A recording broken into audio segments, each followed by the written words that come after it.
Selamat pagi Oma Opa, Bapak Ibu, Saudara-saudari yang terkasih dalam Kristus. Kembali lagi bersama saya Gendon dan juga dengan teman saya host yang tidak asing lagi. Iya, Julio. Ya. Juga dengan Romo Roni. Dengan Oma Lili Dias. dalam acara Oke hari ini orang Kudus hari ini. Selamat pagi Romo, selamat pagi Oma. selamat pagi, Romo. Senang sekali kita bisa berjumpa lagi dalam acara Oke hari ini. Iya, Mungkin selamat pagi saat juga. ini Iya, kita akan tanggal- membicarakan mengenai apa ini, Mas Iya, Julio? tanggal 4 September ya kita September akan ya, orang Kudus. bahas nih tentang Rosa Viterbo, Santa Rosa dari Viterbo. Rosa dari Viterbo. Iya. Ya Romo. Betul Romo? Sangat. Takutnya salah Sosok yang kata. sangat inspiratif. Berarti Viterbo itu kota Romo. Kota. Kota kalau Kota saya- ya, kota Di lain. Italia, salah satu kota di Italia. Oh, Itali lagi Romo. Ya, Italia lagi. Oke Romo. Silakan, mungkin- Romo, Silakan Romo mungkin. dilanjut. Ya, Santa Rosa Viterbo itu lahir di Viterbo ya di Italia. Viterbo. Dan kemudian apa ya, dia lahir dalam situasi gereja yang tidak baik-baik saja ya.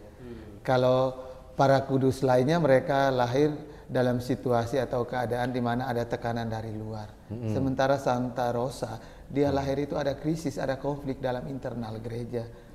Kalau krisis dari luar atau konflik dari luar, saya rasa itu yang di dalam membangun kerjasama itu bisa diatasi. Tetapi kalau konfliknya dari dalam, itu sesuatu yang kayak duri dalam daging. Itu lebih apa ya, lebih berat, lebih susah untuk diatasi atau ditangani. Namun berkat kesalehannya, keteladanannya, spiritualitasnya yang sungguh sangat hidup dan dihidupi di sepanjang hidupnya, maka dia mampu memberikan pengaruh positif, dia mampu memberikan contoh dan teladan yang baik bagi gereja. Sehingga gereja, terutama konflik itu terjadi di kota kelahirannya di Viterbo. Dan kemudian berkat teladan dan kesalehan hidupnya, situasi di kotanya, di tempat kelahirannya terutama iman Katolik perlahan tapi pasti bangkit dan menjadi lebih baik. Itu berkat kesalehan dan keteladanan imannya yang luar biasa. Maka sebenarnya para kudus mengajarkan kepada kita ketika ada konflik, ketika ada persoalan, ketika ada permasalahan di dalam gereja atau di dalam keluarga atau di tengah masyarakat, jangan pernah lari meninggalkan Tuhan. Tuhan harus selalu menjadi garda terdepan. Kalau kita menjadikan Tuhan sebagai garda terdepan, maka kita memiliki kekuatan untuk melawan setiap bentuk kejahatan dan tindakan kriminal. Tetapi kalau kita membelakangi Tuhan, Tuhan ada di belakang kita atau Tuhan ada di samping kita, maka kekuatan itu kurang. Tetapi kalau Tuhan di depan dan kita mengikuti jejak langkah kaki Allah, kita akan menjadi kuat. Apapun tantangannya berani dihadang karena Tuhan menjadi pelita bagi langkah hidup kita. Menjadi Dan benteng juga Romo. ya menjadi benteng yang kuat. Tuhan menjadi benteng yang kuat karena pelurunya Tuhan tidak pernah habis. Pelurunya kita itu sangat terbatas. Betul. Kalau kita kurang berdoa berarti pelurunya menipis. Tapi kalau kita rajin berdoa dan merayakan Ekaristi, peluru kita banyak. Peluru dalam hal iman untuk melawan bentuk kejahatan dan tindakan kriminal. Maka menarik kesalehan hidupnya itu yang menjadi inspirasi dan sekaligus menjadi menjadi pencerah dan sekaligus menjadi jalan keluar bagi kesulitan yang dialami dan dihadapi gereja pada waktu itu. Bukan mungkin tapi pasti rencana Tuhan kalau ada konflik, Tuhan akan mengirimkan utusannya untuk menengahi atau untuk mendamaikan atau untuk mengademkan situasi dengan kehadiran orang-orang pilihannya. Itu Menarik Romo. Di sama pertanyaan satu lagi, pertanyaan pertama mungkin ya, bukan satu lagi nih. Pertanyaan pertama, ini saya baca Santa Rosa dari Viterbo juga dikenal karena keberaniannya dalam mengkritik ketidakadilan sosial pada spiritual pada zamannya. Itu yang dimaksud apakah konflik gereja tersebut atau mungkin di luar? Konflik di dalam gereja dan sekaligus permasalahan yang ada di sekitar masyarakat. Keberanian dan kebenaran. dia berani untuk memperjuangkan kebenaran demi bonum comune atau demi kebaikan bersama atau kebaikan umum, maka dia berani. Maka itu kembali lagi, kalau kita punya iman, kita akan berani menegakkan kebenaran dan keadilan. Tetapi kalau kita tidak punya iman, kita akan larut bahkan hanyut dalam situasi yang tidak baik atau bahkan situasi mengikuti Romo. Ya, mengikuti arus zaman. Tetapi dia punya keberanian untuk menegakkan kebenaran dan keadilan. Karena dia selalu dan senantiasa bersandar pada sang kebenaran dan keberanian, yakni Allah sendiri. Itu kekuatannya. Dan kemudian mujizat, dia mengalami begitu banyak mujizat selama hidupnya. Karena lewat sosok yang masih sangat belia, gadis belia waktu itu, lewat mungkin kalau masih gadis boleh dikatakan masih sangat rapuh, masih sangat lemah. Tetapi lewat orang-orang yang lemah, Tuhan menunjukkan kuat kuasanya.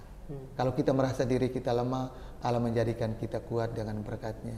Tetapi kalau kita merasa kita sangat kuat secara manusiawi, maka dengan sendirinya kita akan lumpuh di hadapan Tuhan.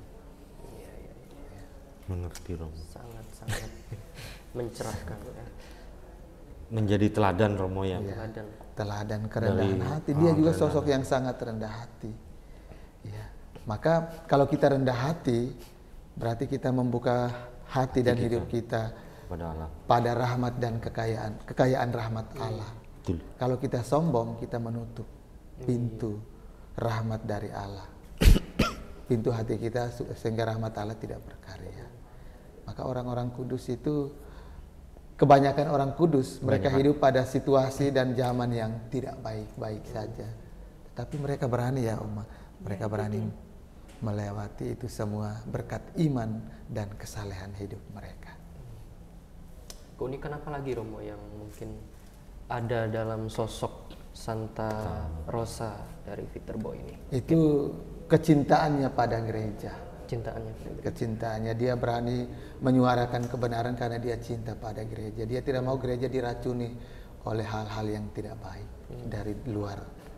Dia cinta pada gereja, dia berjuang mati-matian, dia mempertaruhkan nyawanya agar gereja tetap berjalan pada koridor yang sebenarnya, tidak melenceng atau menyimpang dari ajaran Allah Tritunggal dalam diri Yesus Tuhan. Ya, luar biasa ya, Mas. Sangat luar biasa. Mungkin dari Oma ya. Apa yang bisa diambil dari cerita Romo? Saya senang sekali karena Rosa ini, maaf ya saya udah bilang santai.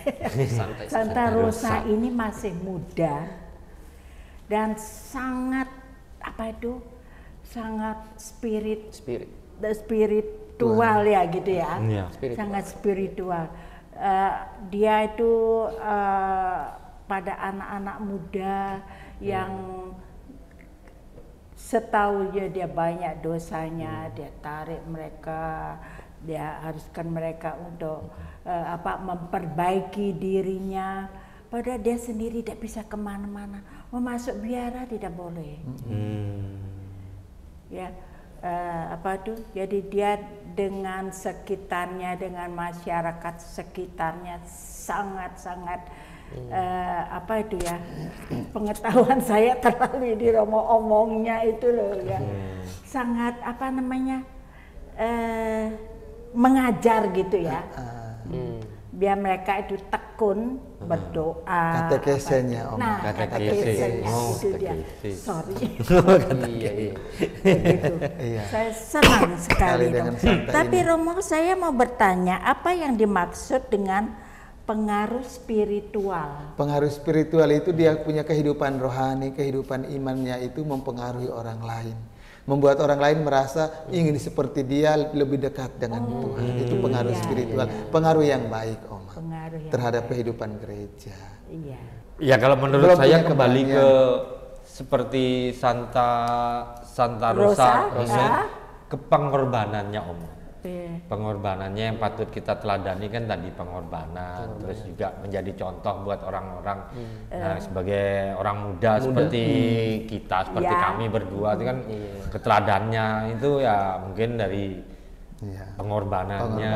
Dia mau menjadi keberaniannya dalam mengkritik ketidakadilan pada zaman itu. pada zamannya. Mungkin juga kalau kita berani sedikit pun mengkritik juga kita mungkin bisa sih, cuman mungkin dalam saat ini kan Terus ditentang juga. pertentangan kan banyak juga Romo, daripada kita mencari banyak, ini kan lebih baik cari teman yang lebih baik gitu loh. Makanya Oma kita dengar dulu dari kaum muda. Dari tadi belum menjawab. Apa itu Romo? Iya. Sudah dijawab Romo. Belum dijawab. Yang host yang satu ini. Sekarang saya jadi host, dia jadi narasumber. Menanggap bercermin pada spiritualitas Santa Rosa. Saya yang sangat muda dalam keterbatasan, tetapi dia mampu memberi pengaruh positif dalam hal iman kepada masyarakat umumnya pada waktu itu. Bagaimana orang muda menanggapi? Iya, mungkin kalau dari saya itu melewat apa yang saya lakukan saat ini, misalnya mulai dari komunitas saya, kemudian juga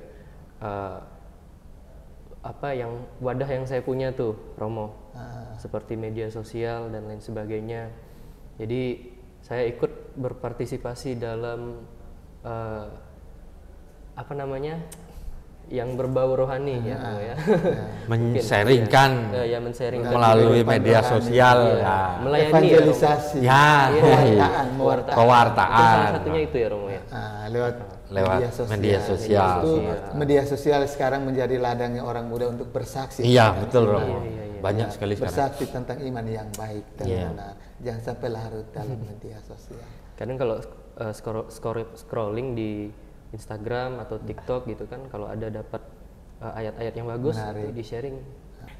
Tapi ada satu Romo yang ingin sekali saya tahu adalah mengenai tema kita bulan kitab suci.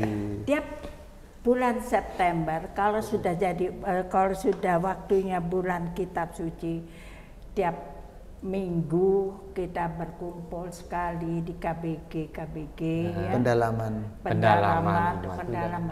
Saya lihat tiap kali yang datang tuh hanya minim. Banyak yang tidak suka.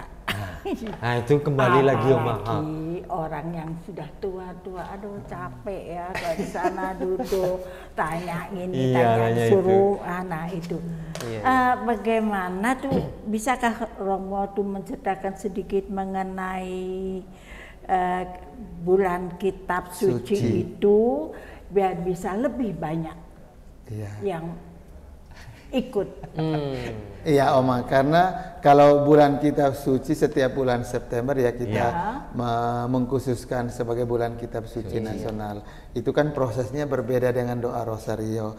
Ada pokok atau ada perikop yang harus kita bacakan bersama, kita renungkan bersama, dan kemudian kita sharingkan. Mungkin orang kadang takut untuk berbicara, maka mereka memilih untuk tidak mengikuti, tidak hadir sharing kitab suci itu. Kalau doa rosario orang datang langsung doa tanpa banyak berbicara. Jadi kita itu kalau ketika diberikan kesempatan untuk sharing pengalaman iman, orang takut. Tetapi mau sharing dosa orang berani. Apalagi ngomong di belakang. Oh ini banyak sekali bumbunya. Kayak bumbu pecel lele, macam-macam. Tapi mau bersaksi, memberi kesaksian tentang imannya takut. Iya. Itu. Jadi tadi juga pertanyaan Oma menarik ke bulan kitab suci. Oma itu Santo Hieronymus bilang tidak mengenal kitab suci berarti tidak mengenal Yesus. Harus membaca dan merenungkan firman Tuhan. Firman Tuhan itu menjadi pelita bagi langkah hidup kita. Tapi ada kesalahan saya. Membaca kitab suci itu membaca kitab suci. Padahal seharusnya tiap alinea kita itu renungkan.